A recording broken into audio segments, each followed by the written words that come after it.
Welcome to Real World Peaceful Parenting, a podcast for parents that are tired of yelling, threatening, and punishing their kids. Join mom and master certified parent coach Lisa Smith as she gives you actionable, step-by-step strategies that'll help you transform your household from chaos to cooperation. Let's dive in. Welcome to today's episode.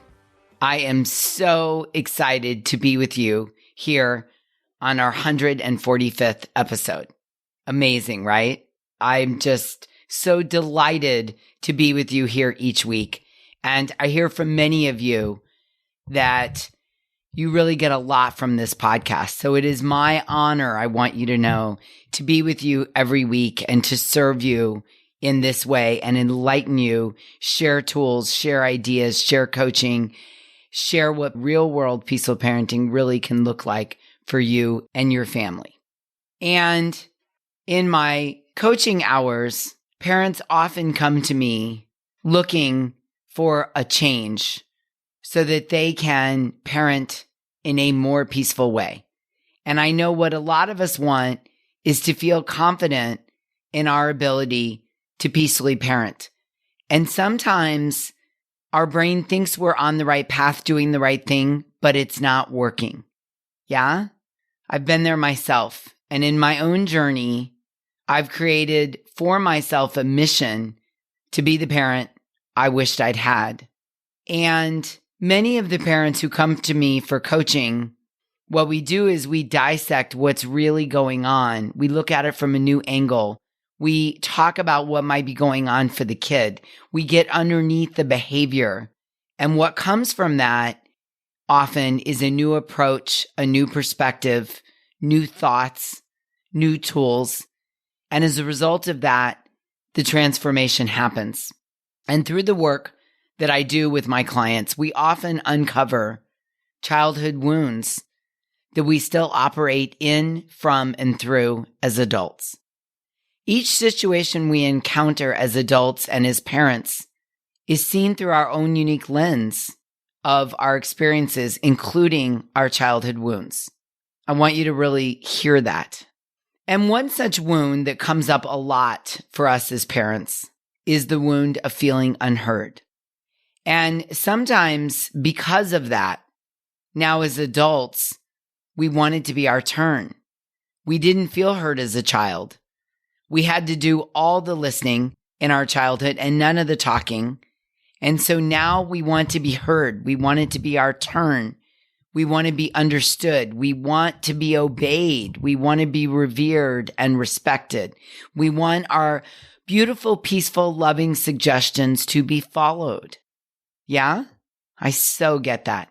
We want to have the power to fix things that need fixing, to teach things that need to be taught, and to heal things that are hurting. And we often find ourselves frustrated because this is not the reality that is happening real time. We're working hard to fix, teach, and heal, and the child is not picking up what we're putting down, so the saying goes, right? This is true of a mom that I recently coached. We're going to call her Annie. Annie shared that she grew up in the background of her family, witnessing dramas between her parents and her sisters unfold, while she sat back, feeling unable to contribute any thoughts or suggestions to help fix the chaos, the drama, and the mistakes that were unfolding in front of her. Fast forward to now, Annie is a parent herself, mother of 4, no longer wants to be the person who sits back to be nothing but a watcher while everything around her falls apart. She wants to be the one who fixes whatever needs to be fixing. Can you relate to this? Annie has a deep desire to know there is something she can do to help in chaotic or dysregulated situations. And let me tell you, in her family of 6, 4 kids and 2 parents, those situations happen on the regular. And more times than not, the drama, chaos, dysregulation, and frustration seems to revolve around Annie's firstborn, 13-year-old, very strong-willed, in the middle of puberty son, who we're going to call Simon. Annie gets frustrated when she has a plan. specifically a schedule of what needs to be done, when it needs to be done, how it needs to be done, so she can get each of her 4 children where they need to be when they need to be there. And lo and behold, there's Simon. Once again, digging in, refusing to go along with the plan, tormenting his siblings, refusing to cooperate and follow her perfect plan. Now, if you can relate to Annie, I'm here to tell you this episode is for you. And things can get better, but maybe not in the moment of chaos or dysregulation when you're trying to rush everyone into the car to move on to the next thing. And this is how you grow yourself up a little bit and heal the wound.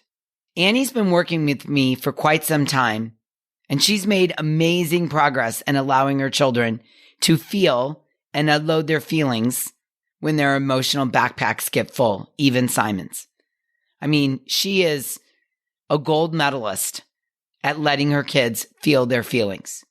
However, many of Simon's storms where he wants to unload his feelings happen in the middle of transition, while transition is required. At times, like the family needs to get out the door.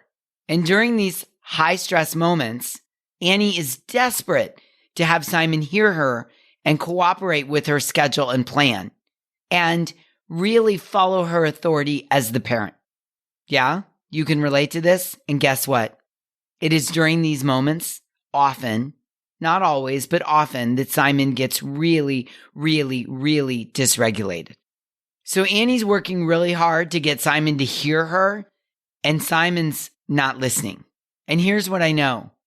When you have a kid like Simon, this is not the time to expect, demand, or require your children to hear you. If they are not ready to hear what you have to say, the greatest suggestion in the whole world falls on deaf ears. The receiver of the information has to be ready and able to hear it. And when someone is storming, the increased cortisol in the body literally, scientifically, physically blocks their hearing, and it makes it impossible for them to hear you. This is the whole idea of being the peaceful leader of the household. Peaceful parenting is when we use our power to come alongside our child and guide them. And part of guiding them means the realization that they may not always be ready to hear the lesson you want to teach them when you're ready to teach it. Ding, ding, ding, ding, ding. Hopefully the light bulb is going on.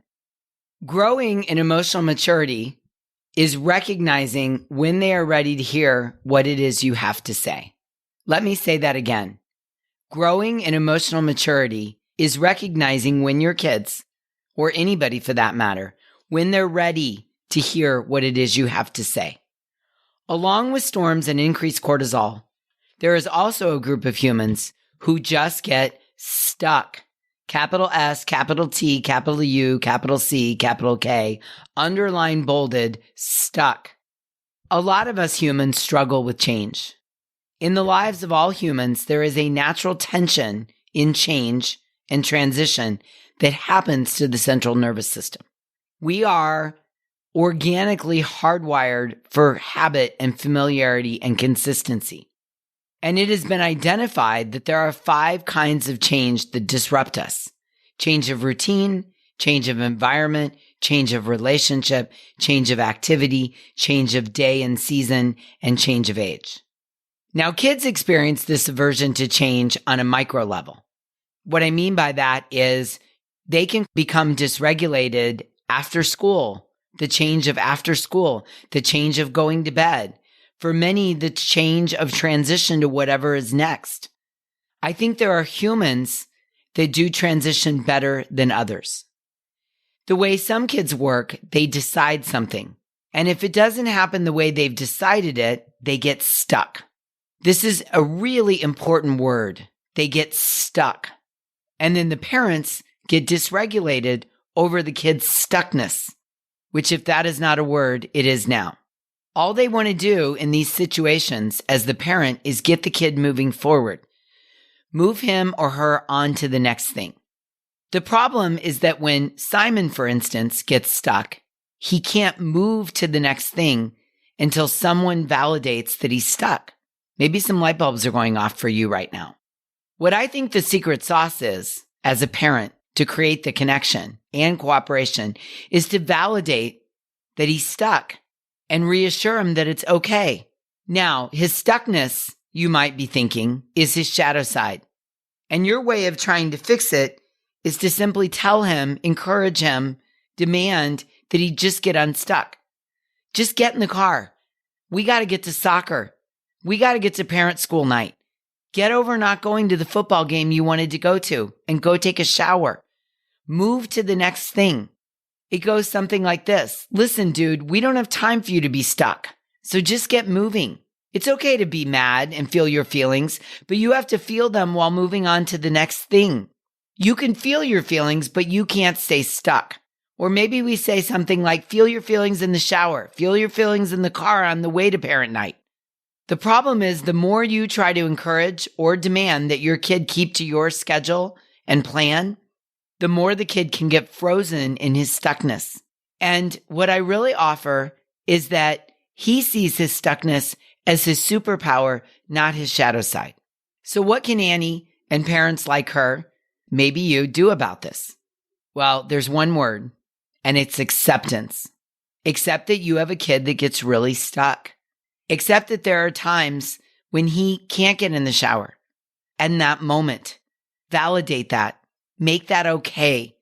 Find new parameters to work with. Maybe you give him a few minutes and check back. Maybe you give him some oxygen and space by leaving the room. Maybe you pick the 80-20. So that night, if he needs to be stuck in his room and he never gets in the shower, you let it be the 20% of the time that you just let him be stuck. What's happening now is we're power struggling over who's going to win. You want your kid to move to the next task, but he is literally stuck and can't. And you're power struggling over this. So drop the power struggle and give a kid like Simon space to be stuck. In situations like Annie's and Simon's, I would have 3 things I would say. Number 1, son, I see you're stuck. I get it, buddy. Number 2, I can help you get unstuck, or I can leave you to work through it on your own. Because either way, I know you'll figure it out. Now remember, one of the most important things teenagers want to know is, am I going to be okay? So you want to have the utmost confidence that he can move out of this cycle. You want to present as though you know it will happen. And you can help him or he can do it on his own. But either way, you know that he can get unstuck. And number 3, you want to say, I can help you or I can let you do it on your own. Now, number 3 is for the times that your kid likes to project his stuckness onto his siblings by getting into a fight with them or hurting them physically or calling them names. So this happens a lot for Simon in the past when he's gotten stuck. So what I would say to a kid like Simon is, I can help you get unstuck, or I can let you do it on your own. But what I can't do is let you project your stuckness onto others and hurt them. So this is where I will draw the line. As the mom or as the parent, I will not allow you to hurt your siblings. What Simon has learned is that if Annie pushes him to take a shower, push, push, push, push, push, it increases his big emotions like anger and frustration. And then he projects his frustration with being stuck onto his siblings physically and with his words. I encourage parents with assignment of their own to say, hey, I recognize that you're stuck and that's okay. I can help you.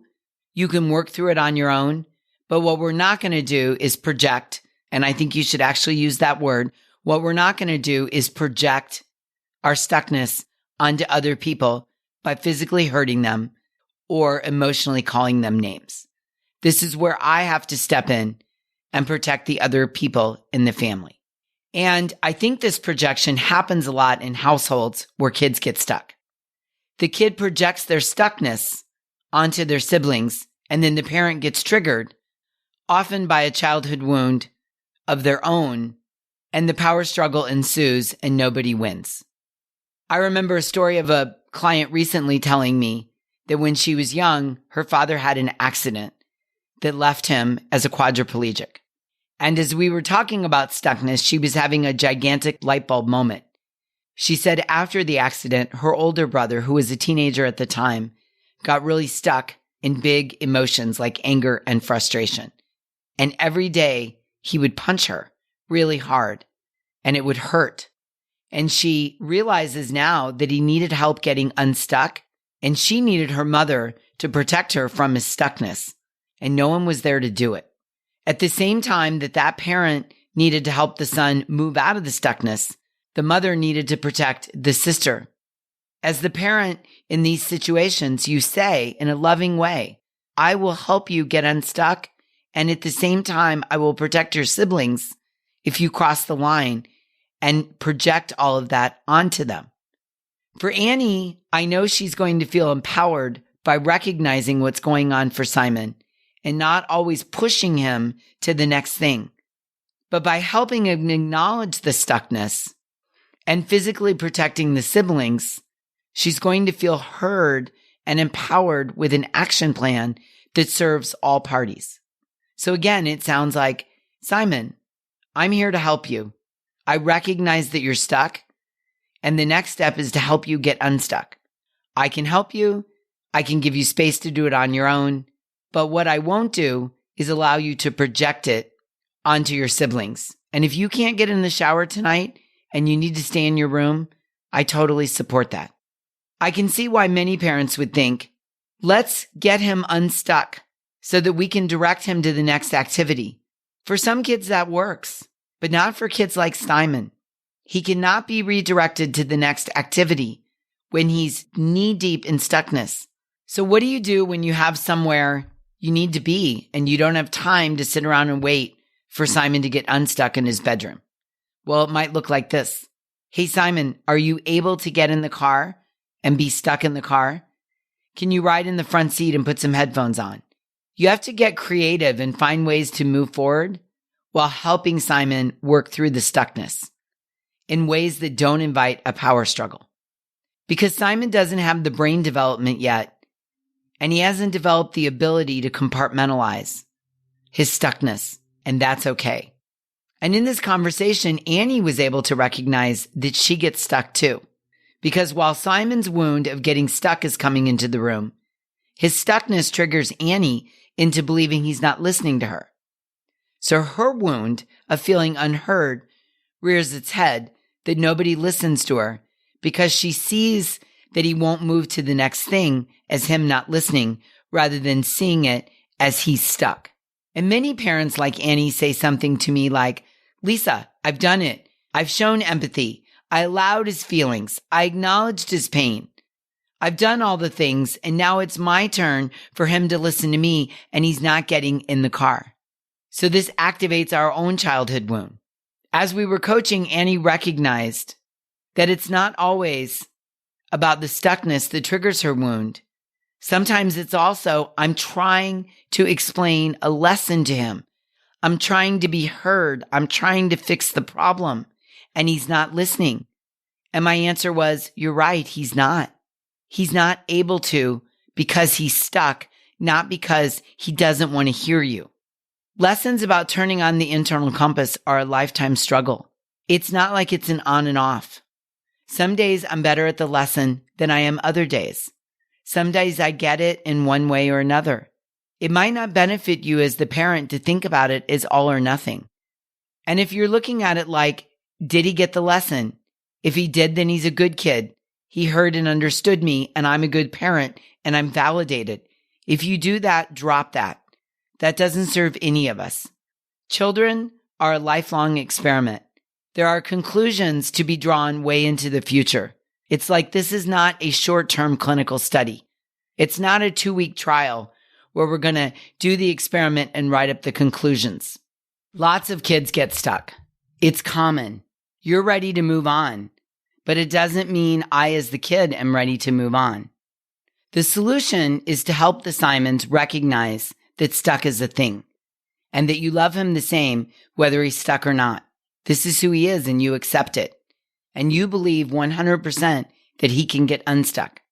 Think about this when Simon doesn't get into the college he wants to go to. Think about this when Simon doesn't get picked for the basketball team. When a kid is stuck, it's often derived from he feels his feelings so deeply, and he's yet to cultivate the skills of being able to compartmentalize, change his perspective, move on, or put it away for a little while.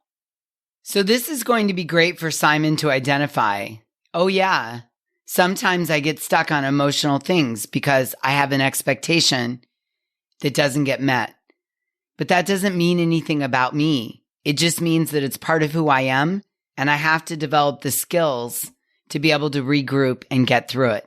It's not move on, it's get through it. And you can develop a language that will help him feel accepted, that will help him know he's going to be okay, that will help him develop a process to move through the stuckness as appropriate. I have this theory that all of our strengths, every single one of us, whatever our strengths are, cross over to a weakness if they're not managed correctly. Like my interest in people is my hobby. But sometimes it crosses over into a weakness by draining me if I don't take some time to rest or have downtime. You know, this feeds into my theory, what you love about your partner or your co-parent sometimes makes you want to punch him or her in the throat because it crosses over from a strength to a weakness, if not managed correctly. I believe that this is our Simon's superpower, that he gets stuck. Sometimes he just has to learn how to work with the stuckness and keep it on the fine line or on the side of strength and not let it tumble over into a weakness. Let me explain. Stuck is also called hyper-focused and obsessed and meeting goals and being determined, right? That's the strength side of it. It crosses over into a weakness when he's being defiant at home and getting stuck on something that he can't move through and expressing his big negative emotions as a result of the stuckness. So when it's our strength, it's called hyper-focused, like when your kid's obsessed with a test or studying or a sport or a musical instrument or being in a band, it's hyper-focused. And it crosses over into a weakness when it becomes stuck. It's all the same thing. So as long as we take this skill or this strength or this characteristic and we keep it on the side of strength, we know how to manage it. When it crosses over to a weakness, we start to give it a very negative vocabulary. And then it triggers our wound as parents of feeling not heard in Annie's case because he, quote, will not move forward. But he can't. He's stuck. He's often stuck in positive things in the form of hyperfocus. But in this particular day, he got stuck and got dysregulated and expressed his big negative emotions because he was stuck. Now, it doesn't mean that your kid's always going to be like this. You can help him. But step one is the acceptance of how the kid presents right now in his stuckness, because he's likely feeling that he's not accepted and that he's not okay. He might even feel a little bit rejected because there is not an acceptance about the stuckness. There is this insistence of pushing him to the next phase rather than accepting that he's stuck and helping him move forward. So step one is acceptance in our kids in how they present. And then we can give him a language the family can use that isn't an attack on his character just because he's stuck. We can give the stuck a vocabulary that's very neutral. Oh, I see you're just getting stuck over this. And that's okay. What do you need? What do you need from me? Do you need me to sit with you? Do you need to be alone? Do you need me to not ask you to move on? What do you need in your stuckness? And the acceptance of the stuckness and the normalization of it will allow him to figure out what he needs and communicate it to you rather than being defiant in his stuckness. Maybe he just needs to be really mad for a little while and he needs to express his big negative emotions because he really wanted to do something or get something or have something that isn't happening. And you might just take the attitude as the parent of, hey, no big deal. You can project that outward onto me. I get it. You're a kid. This is what you do. Go for it. And then you can just listen to relieve his suffering without taking it personally or getting triggered in your own wounds. Is this resonating with you? Do you see yourself in Annie and Simon? Are light bulbs going off for you right now? I sure hope so. I sure hope that I've shed new light on the plight of the stuck kid and you're able to look at your kid in a whole new way. And rather than taking it personally and unpacking your own childhood wounds and rushing your kid through it or expecting them to move on to the next thing, you can have a real appreciation for their stuckness and an empathy for what they need and a curiosity for helping them figure out what they need and just helping them sit with the stuckness and move through it rather than rush to the next thing, rather than moving them on to a task, letting them sit in the stuckness for a little bit and normalize that, make that okay, understand how that's a part of their superpower and really love them and accept them while they're sitting in the stuckness. Okay, until we meet again, I'm wishing you peaceful parenting. Thank you so much for listening today. I want to personally invite you to head over to thepeacefulparent.com/welcome and sign up for my free Peaceful Parenting mini course.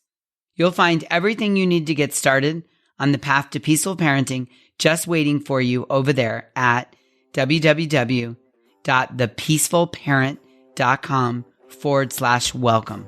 Can't wait for you to get started. Thanks for listening to Real World Peaceful Parenting. If you want more info on how you can transform your parenting, visit thepeacefulparent.com. See you soon.